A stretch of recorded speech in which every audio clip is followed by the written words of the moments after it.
Bom, para o pessoal que vai assistir esse vídeo depois, né, a gente está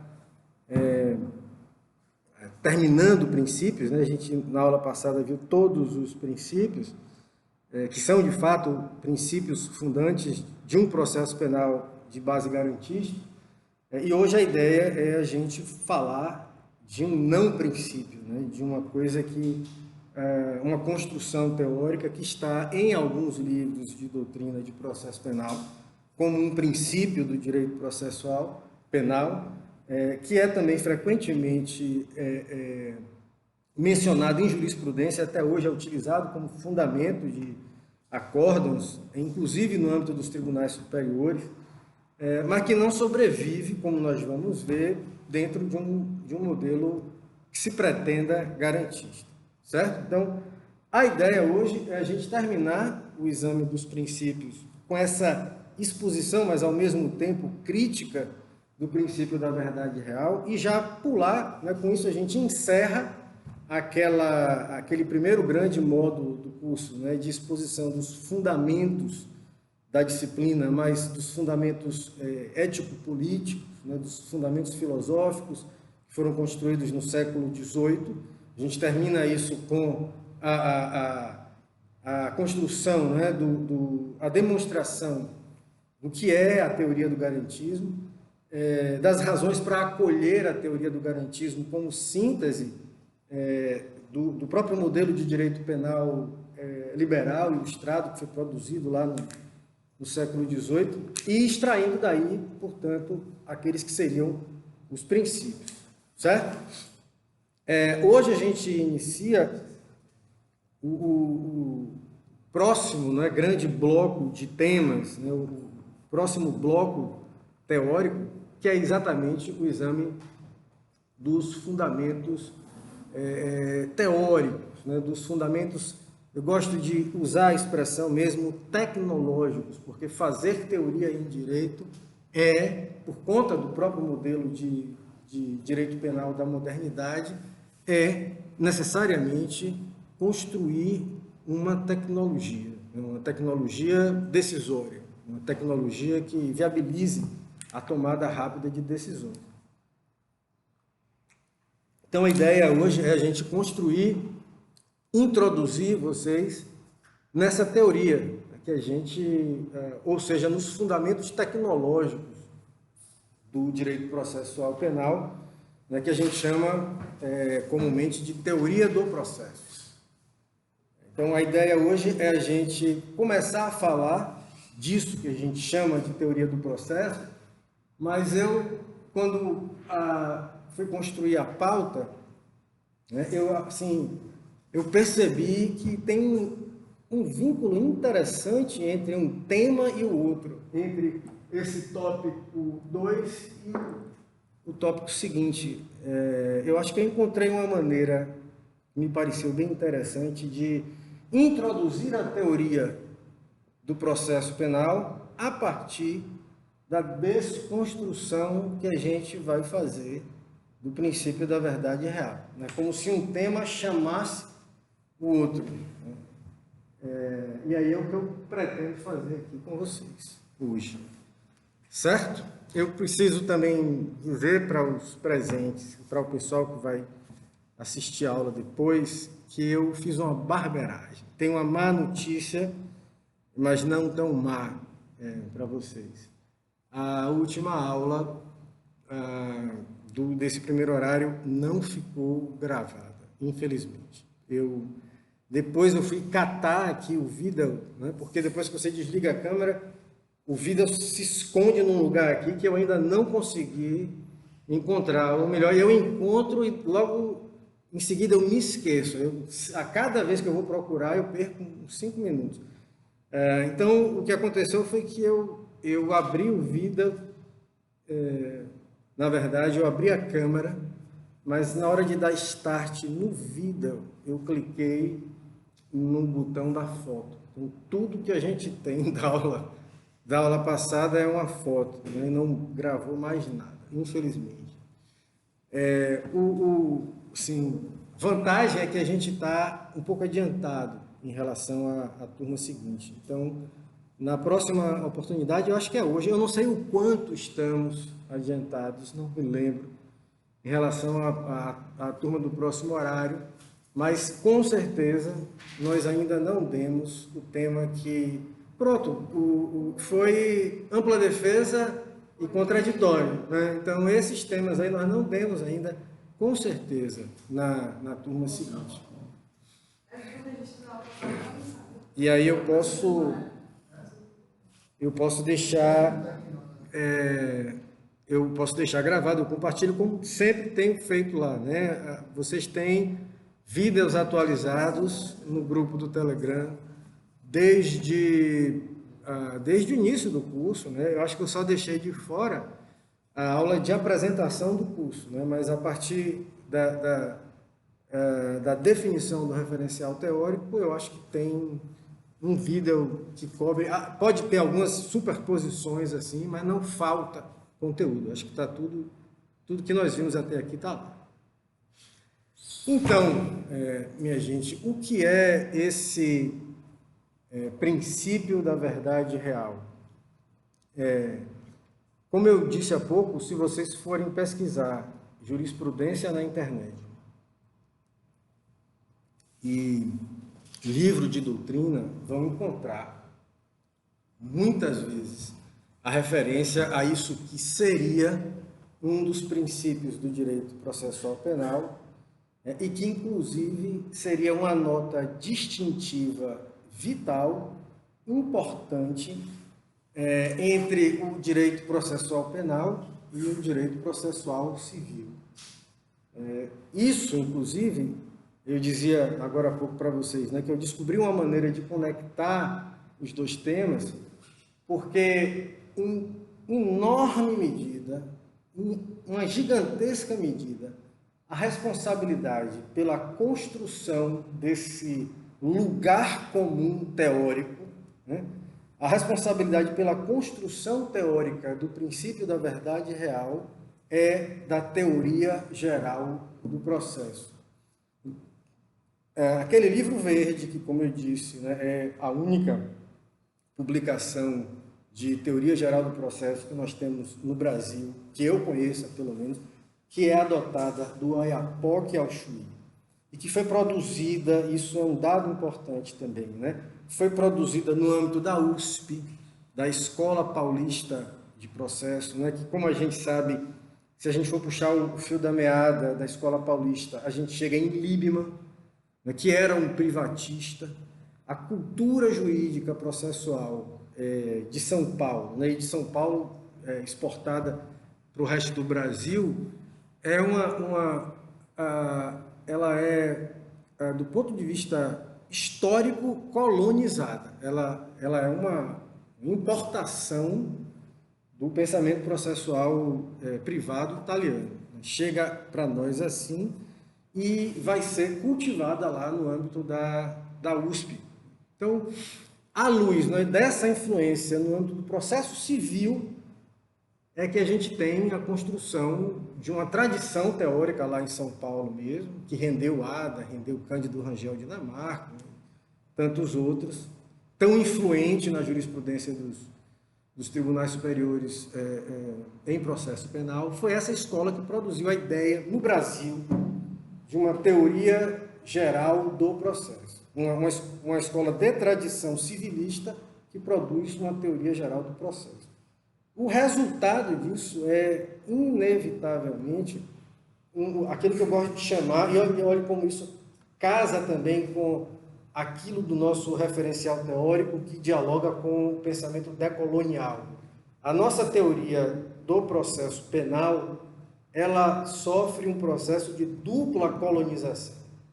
É a importação do pensamento processual italiano, é a importação, e para o Código de Processo Penal, a importação de um pensamento processual penal fascista. É a importação desse pensamento que produz já uma colonização, e também uma colonização de São Paulo para o resto do Brasil, né, que se espalha de São Paulo para o resto do Brasil, e também uma colonização do processo penal por parte do processo civil, né, do processo privado.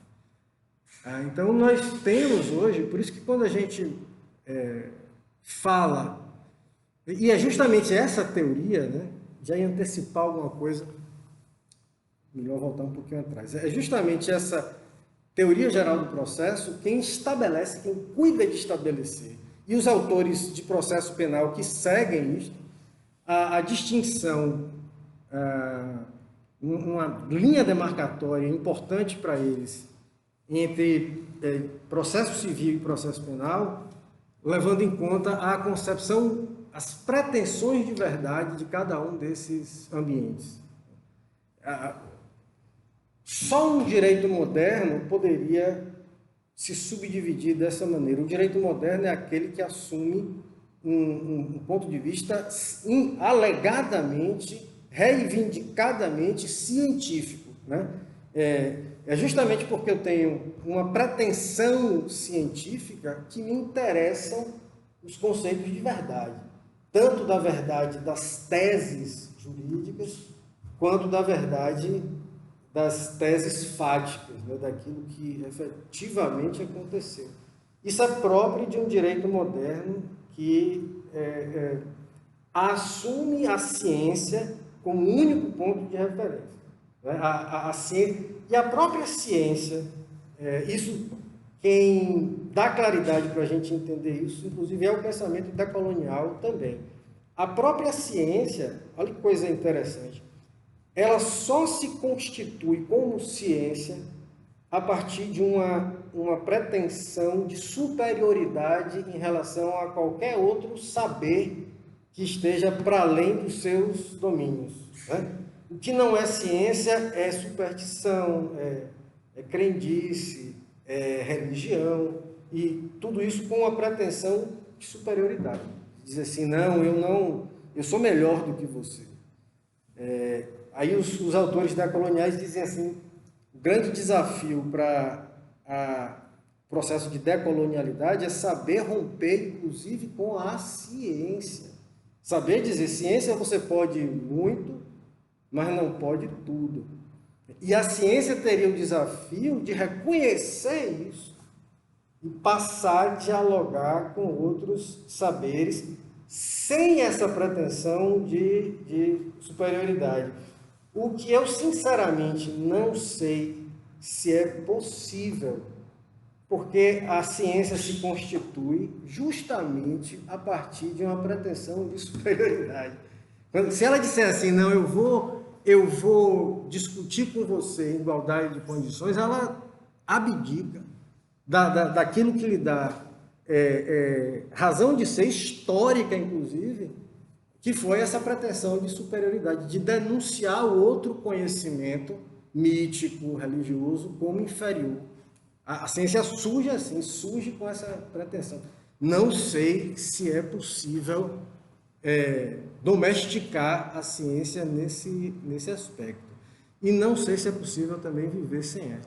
Por isso é que a minha vontade de ir para o Capão. Porque no limite, assim, as soluções, né, que se apresentam, você procura de um lado, procura do outro, não encontra a solução. Isso que você falou em relação ao processo civil, a teoria do processo. Uma coisa que eu vejo, assim, basicamente, é quando há alguma lacuna assim, na lei processual penal, muitas pessoas se recorrem ao processo civil. Mas isso é o produto de uma colonização da teoria do processo penal pela teoria do processo civil. É um processo político mesmo, que enfraquece a proteção que o direito processual penal poderia oferecer. Né? Se há uma lacuna, poderia buscar um procedimento que seria mais favorável ao réu. Sim. O processo penal é uma coisa completamente diferente. A lógica, a gente precisa enxergar que é outra lógica, né? A partir da maneira de resolver o conflito. Como é que eu resolvo o conflito aqui?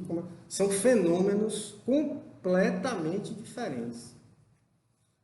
Mas, enfim, vamos ver Porque qual é a crítica que se pode fazer ao princípio da verdade real? Voltando ao ponto, né? Como é que a teoria geral do processo estabelece essa distinção? Se vocês olharem, lerem aquele livro branco e verde, vão ver algo mais ou menos assim. No processo civil, eles estão tentando demarcar a diferença, né, entre uma coisa e outra. No processo civil, a pretensão de verdade trabalha com a lógica de verdade formal, porque há um descompromisso necessário com a verdade verdadeira. Como é que isso acontece? Como é que isso se manifesta? Através das diversas presunções que são admitidas no direito processual civil. Se o réu não responde, né, a ação, presumem-se verdadeiros os fatos narrados na inicial. É uma verdade formal porque ela depende mais de uma forma. Qual foi a forma? Um prazo de defesa escoado. Desta forma decorre a verdade, sem que o juiz tenha que se preocupar, portanto, se aquilo é de fato verdade ou não. Aí continuam, né? No processo penal, não cabe uma presunção desse tipo, que se o acusado não se defende, a gente viu, né, que ele, pelo contrário, ele tem o direito ao silêncio como um instrumento da sua ampla defesa. Se ele não se defende, nem por isso o juiz pode presumir verdadeiros os fatos narrados na denúncia. Aí os caras explicam, isso é verdade, mas eles explicam isso de uma maneira interessante, sutil, mas assim, de um conteúdo escancaradamente falacioso. É um argumento que a gente pode surpreender o problema dele na forma do argumento, porque se manifesta como uma falácia. Eles dizem o seguinte: isso é assim porque no processo civil o que predomina, o que se discute são interesses privados. Se eu posso dispor do bem, eu posso dispor também sobre a verdade que vai me acarretar ganhar ou perder o bem. Por isso é que eu admito esse tipo de presunção. No processo penal, o que se discute lá é liberdade, então os interesses são muito mais graves. E justamente por isso, porque os interesses em discussão são mais graves, o acusado, as partes não podem dispor desses interesses e por isso o juiz ele não pode se satisfazer com esse tipo de verdade formal, mas ele tem que ir em busca da verdade verdadeira. Percebam que esse tom no em busca tem sentido retórico, né? Ele cumpre uma função. Chamar a atenção de vocês para algumas coisas que a gente já sabe. Então, isso é um negócio, esse tipo de explicação, ela chama a atenção porque ela organiza o pensamento. Né? Percebam se ela não organiza, né? Bom, parece até que eu encontrei a diferença muito clara entre processo civil e processo penal. Então, isso vende. Olhe, encontrar uma pessoa que consiga escapar dessa lógica, dessa falácia, hoje é difícil. E por que esse argumento é falacioso? Né? Porque, na verdade, há presunções no processo penal. Eu diria, há uma presunção no processo penal. Qual é? Sim, a presunção de inocência.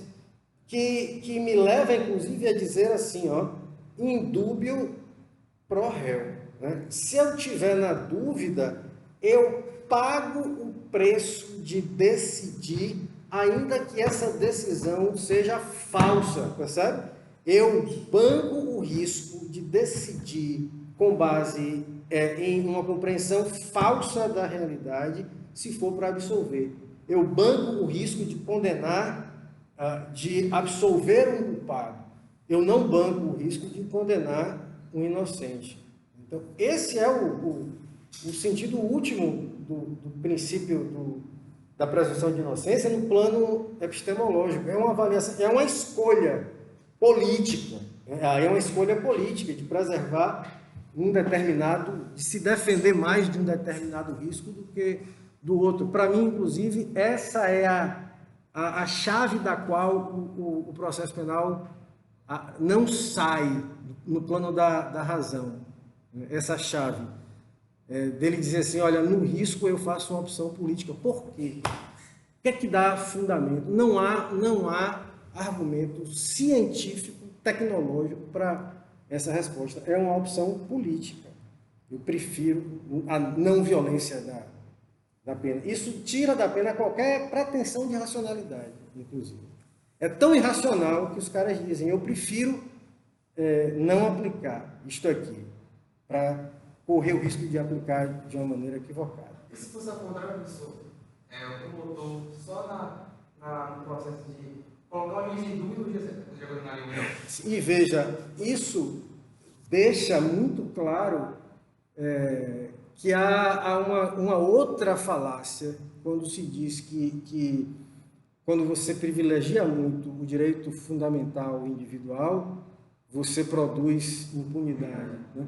Porque esse direito fundamental individual, ele é de todo mundo, ele dá sustentação a uma sociedade. Ninguém quer viver, diria Zaffaroni, debaixo do estado de polícia, ninguém suporta. Todos querem viver no estado de direito, mas alguns querem viver no estado de direito para eles e que outros vivam no estado de polícia. Esse é o grande nó para mim, né, das pretensões de racionalidade do processo penal.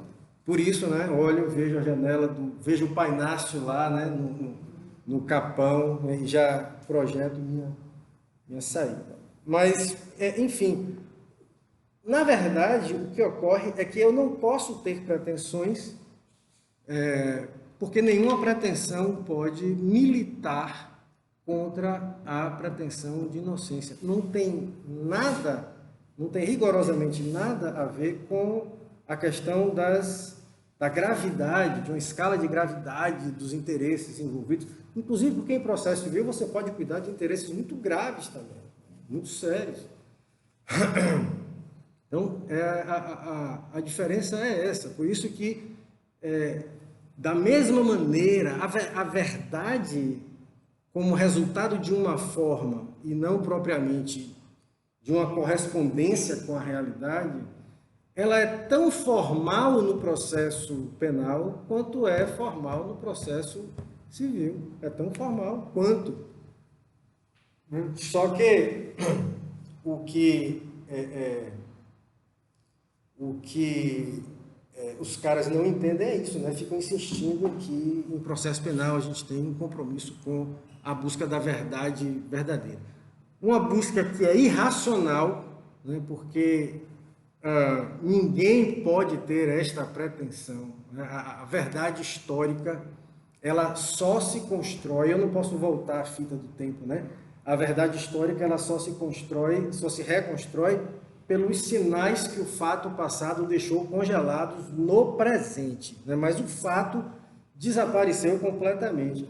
E o próprio processo de reconstrução de uma verdade histórica, qualquer verdade histórica, ele obedece a uma lógica indutiva, em que eu vou juntando as premissas menores até chegar numa generalização que me permite dizer isso aqui aconteceu realmente. Pela soma de sinais que o fato passado deixou no presente, eu posso concluir que ele aconteceu dessa maneira. Aí você vê, por exemplo, um caso de um sujeito que faz uma festa na casa dele, chama um bocado de gente, e num dado momento os convidados que estão na sala ouvem um disparo de arma de fogo vindo da varanda. Quando chegam lá, está a vítima, né, o convidado, um dos convidados caído no chão, ensanguentado, o acusado com a arma na mão, saindo fumaça. Aí faz uma perícia no corpo, se descobre que ele morreu em função do disparo e que aquela bala que foi retirada do corpo dele saiu da arma do sujeito Testemunhas dizem que eles eram brigados, há uma rixa antiga, e ele confessa, ele vai lá e diz, não, fui eu mesmo, nós éramos brigados e eu resolvi. Quem não estaria, né, mas plenamente à vontade para dizer, vou condenar e vou dormir de consciência tranquila. Mas aí tem uma parte da realidade, e esse é o problema da indução na descoberta porque tem sempre uma parte do real que fica escondido, que a gente não sempre. Né? O real nunca surge, né, no todo, tem sempre uma parte que está escondida, que a gente não tem acesso. E às vezes é justamente essa parte que vai derrubar o raciocínio indutivo completamente. Por exemplo, se descobre que 3 minutos antes das testemunhas chegarem na varanda, o filho do acusado, que foi quem efetuou o disparo, saiu correndo e o pai, me decai, eu já estou velho, eu vou morrer mesmo, eu vou assumir esse foguete para você e vai embora. Tá? A gente estaria, por não conhecer aquela parte da realidade, estaria errando duplamente, né? Condenando um inocente e deixando livre o verdadeiro culpado. Isso é só um exemplo para demonstrar que as situações mais evidentes, elas não admitem um instrumento racional de confirmação absoluta daquela verdade. Não há uma regra que diga, quando estiverem presentes tais e quais indícios, a gente pode concluir que é verdade. Essa regra não existe. E no dia que ela existir, acabou a ciência jurídica, porque a gente tem a chave da verdade. Por isso que assim, toda a ciência, de um modo geral, ninguém nem cogita uma barbaridade dessa. Mas nós, do direito, fomos capazes de construir essa história de que é possível alcançar no processo penal a verdade real, como se houvesse uma verdade irreal, né? Uma verdade não verdadeira. E o grande problema, o mal que esse princípio faz ao processo penal brasileiro é justamente a ruptura com o sistema acusatório. Porque é justamente essa ideia de que é preciso descobrir a verdade que vai animar o juiz a ir em busca da prova, né, ao sair do seu lugar e ir em busca da prova, porque afinal de contas eu tenho um compromisso em descobrir a verdade, e também ao de menoscabar determinadas formalidades, exigências de formalidade. A prova foi obtida, quantas vezes a gente não ouviu isso? A prova foi obtida de maneira ilícita, mas a gente sabe o que aconteceu, né? A gente sabe qual é a verdade, então a gente vai ignorar isto só porque a prova foi ilícita?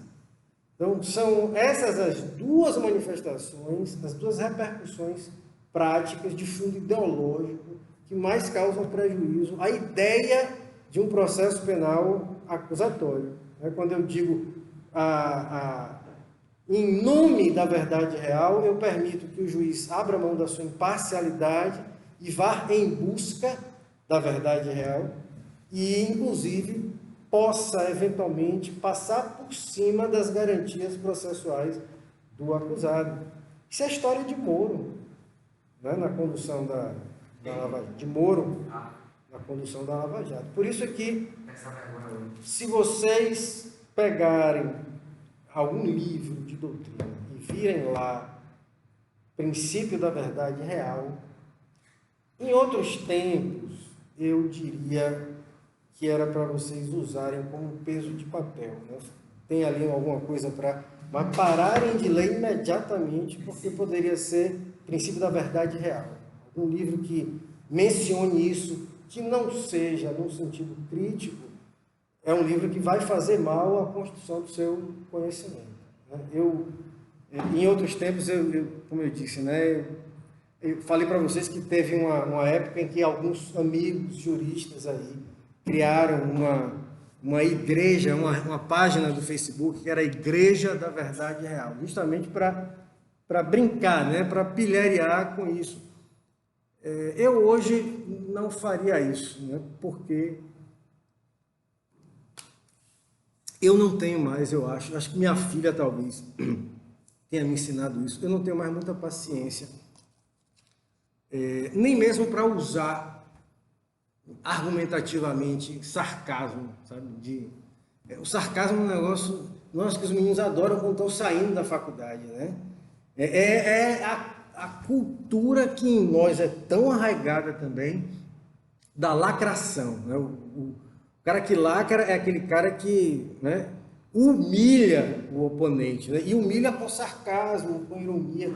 Aí, quando eu percebo isso, aí eu me vejo de novo diante do macho alfa, sabe? Do cara que, né, para ele se fazer entender, para ganhar um debate, tem que agredir, porque é uma agressão, né? A atitude sarcástica é uma atitude agressiva. Eu não tenho mais paciência para isso. Eu nem entro, né, em determinadas discussões quando eu percebo que assim, é um ambiente tóxico desse nível. Eu nem vou, eu saio. Agora, essa explicidade real não tem base constitucional. Nenhuma. Esse é um outro problema, né? Qual é a cláusula constitucional que prevê isso? Não existe. Isso é um outro sintoma muito grande de que eu não estou adiante. É incompatível. É a negação do sistema acusatório. Hein? Claro. A verdade real, como ela foi construída hoje modernamente, foi entregue para o processo penal, ela é uma produção da Inquisição mais teoria geral do processo, né? São duas tradições que meio que se alimentam para construir essa ideia, né, de verdade real. É interessante de processo penal que permite a gente surpreender também esses movimentos, né, da ciência e essas imbricações da ciência com a política, ver qual é a origem desse instrumental de conceitos nesse plano com o qual a gente precisa trabalhar. Então, assim, quem pensa isso, como eu dizia, é produto de uma teoria geral do processo, que tem essa origem que nós já dissemos, que vem lá da Itália e que produz um duplo processo de colonização, né? Porque a colonização do pensamento europeu, que entra no Brasil, a colonização também, né, de São Paulo para o resto do Brasil, e a colonização de uma teoria do processo penal por uma teoria do processo privado. Carnelucci, eu acho que dos italianos, foi o primeiro que enxergou isso, ainda no início do século XX, né? Ele tem um texto, que o título é mais ou menos assim: Quando Cinderela usará suas próprias roupas? Porque Cinderela toma emprestado roupa das irmãs, né? na fábula. Ele se referindo a uma teoria do processo penal que ainda é muito tributária às categorias que foram criadas para o processo privado. Engraçado, tem um autor chamado Juan Montero Aruca, né, que conta de uma maneira muito interessante a história do processo civil e do processo penal modernos. Um livrinho pequeno assim, mas genial, onde ele vai contando a trajetória, né, de desenvolvimento desses saberes, de um lado o processo penal e do outro processo civil, e ele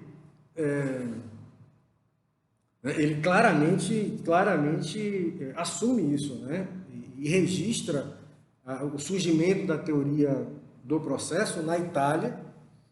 A gente sabe que surge, na Alemanha primeiro, no final do século XIX, na Alemanha, todo mundo que fez processo aqui já viu isso, né? Já ouviu essa história daquela polêmica entre dois professores alemães, Windscheid e Matter, finalzinho do século XIX, na época em que, segundo Aroca, surgiu o processo científico. Aroca dá um corte na história, né, das disciplinas processuais para dizer mais ou menos o seguinte: até a escola italiana, a escola alemã, até essa polêmica entre Windscheid e Matter, o que a gente tinha era um procedimentalismo, o que se estudavam eram formas. A gente só vai poder falar de ciência processual, que surge também assim no século que é o século mais característico, é o século da vitória da ciência, quando a ciência se afirma, né, como um sistema de saber, que é no século XIX. Esses caras vão tentar produzir, então, algo como um conhecimento científico sobre o processo. Surge nesse instante pelos alemães, e a gente sabe, né, que talvez ciência não seja só isso, mas é muito isso, a criação de categorias conceituais que me permitam reduzir a complexidade do mundo.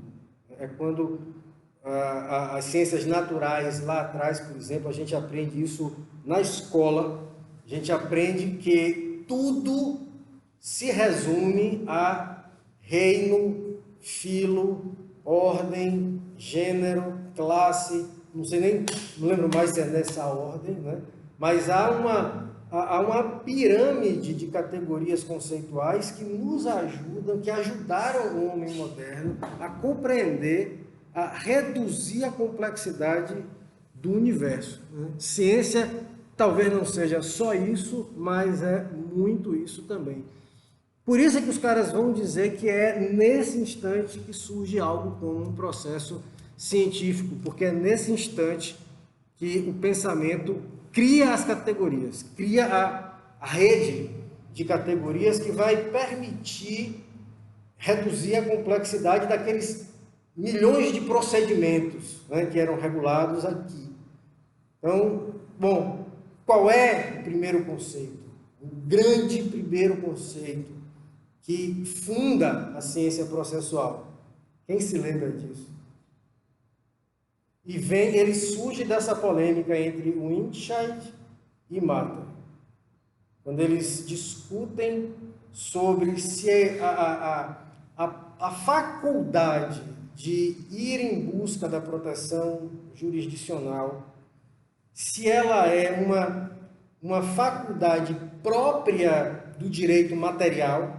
Por exemplo, porque eu sou proprietário, além de usar, gozar, dispor, eu tenho outra faculdade que é defender a minha propriedade em juízo, e isso seria a negação da morte prematura do direito processual.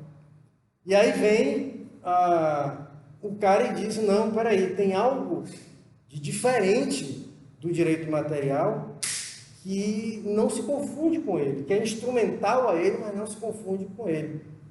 Que conceito é esse? Que direito é esse? Que não é o material. É o direito que me permite defender o direito material em juízo. É o primeiro tema que vocês estudam, ação.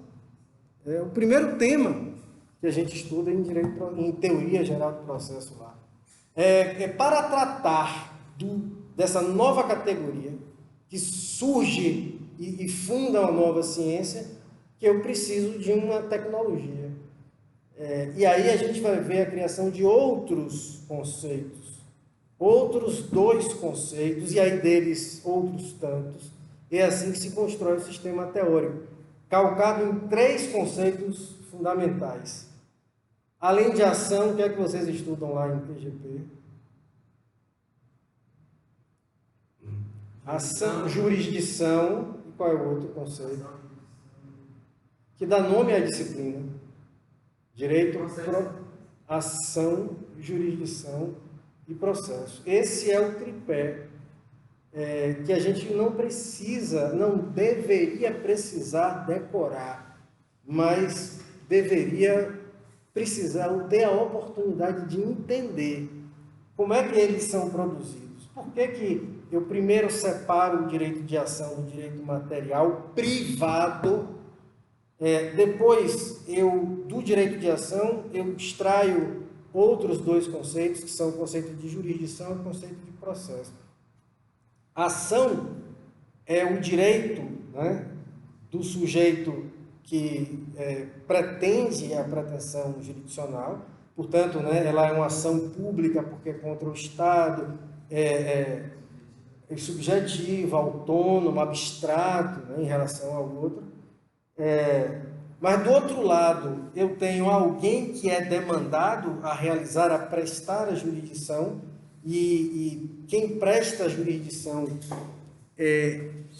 usa do poder para atender a um direito, né? É um poder, a jurisdição, e o processo, ele decorre da exigência na democracia de que esse encontro entre o poder jurisdicional e o direito de ação aconteça num ambiente público, que permita, primeiro, que tenha uma existência no tempo, que possa ser documentado e que seja um ambiente público, em que a sociedade possa fiscalizar, historiar e fiscalizar o que aconteceu.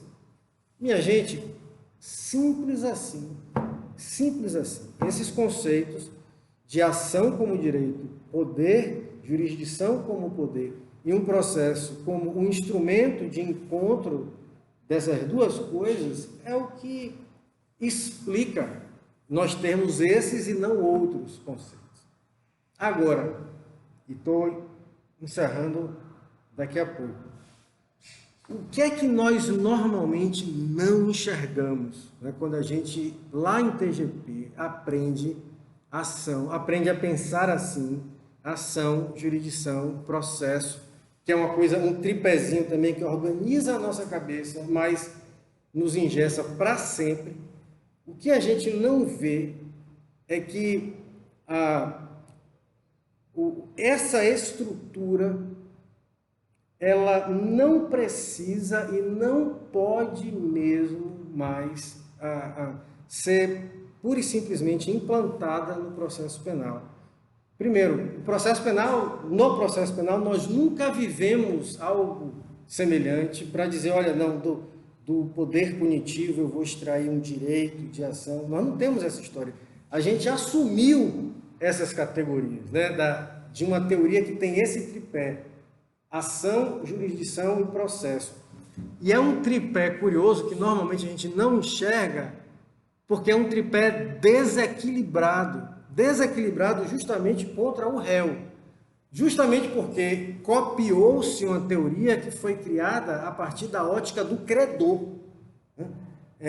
Bom, como é que eu vou pensar o direito de ação no direito privado a partir de uma separação, uma extração que se faz do direito do credor? Quem tem o direito material tem o direito de ação, né? A criação do direito de ação é a contemplação do direito do autor, que é, no direito material privado, o credor. Então, uma categoria, um conceito que surge preocupado com o interesse do credor. Só isso já era para a gente parar e pensar se isso não viola a lógica do processo penal. Esse processo histórico ocorrido no âmbito da construção da teoria do processo privado, se não viola a lógica, que deveria ser o contrário. Como é o nome do direito do réu? Que se opõe ao direito de ação. Defesa. Né? E percebam, nesse tripé, ação, jurisdição e processo, tudo que não tem é defesa. Olha que coisa, que achado! Sabe, a gente puxar o fio da meada dessa história para dizer que nós precisamos, a tarefa de quem quer construir teoria do processo penal é trocar o pneu com o carro andando, percebe? Porque essas categorias que escondem a defesa, elas estão consagradas, né? Essa separação entre ação, jurisdição e processo, né? Por isso é que o que eu pretendo fazer quando a gente começa a mergulhar nesse tema, é dizer para vocês como é que isso está tratado hoje. Aí nós temos que trabalhar nessa lógica da ação, jurisdição e processo, mas também ir sinalizando onde é que tem os problemas que nos ensejariam a necessidade de pensar em construir as nossas próprias categorias. É como a ciência avança, é assim, dizendo, olha, essa herança aqui não nos serve, mas você não pode simplesmente dizer que acabou, né, o direito de ação. Eu, por exemplo, entendo a ação no processo penal nunca, jamais, em tempo algum, como um direito, mas como poder. É um exercício de poder. A ação penal pública, pelo menos, é exercício de poder. Não é direito nenhum o exercício da ação penal. Quem tem direito é o réu. E a função do juiz, o juiz só pode se debater com um poder para filtrar e garantir a liberdade do réu, e foi essa a posição, né, que o direito penal liberal deu ao juiz, né, de garantidor do que no limite opta por absolver um culpado ao invés de condenar o inocente, né? Não pode ser outra coisa aquilo que conceitua a jurisdição, senão como um contrapoder. É o contrapoder que equilibra a balança de algo tão violento como o poder estatal e a liberdade e o direito à liberdade do acusado. Que é uma acusação civil que seria tutelar para a questão existida de uma das partes, aqui no processo penal seria, no caso do processo, um limite ao próprio poder. Sim, sem dúvida, sem dúvida. São funções totalmente diferentes. E aí, o juiz que é influenciado por essa teoria e que vê instrumentos legais, por exemplo, que permitem hoje que o Ministério Público, na denúncia, peça a condenação, a reparação cível. Hoje mudou-se o Código de Processo Penal para permitir que o promotor, ao oferecer uma ação penal contra alguém, peça também a condenação ao valor de uma indenização, um patamar mínimo de indenização. Isso é o suprassumo da mistura entre água e óleo, que não deveriam se misturar, porque quando o juiz for julgar isso, ele vai assim, ter que disputar na cabeça dele entre filtrar uma acusação muito pesada contra o acusado e atender ao direito material da vítima. Aí a imparcialidade dele acabou.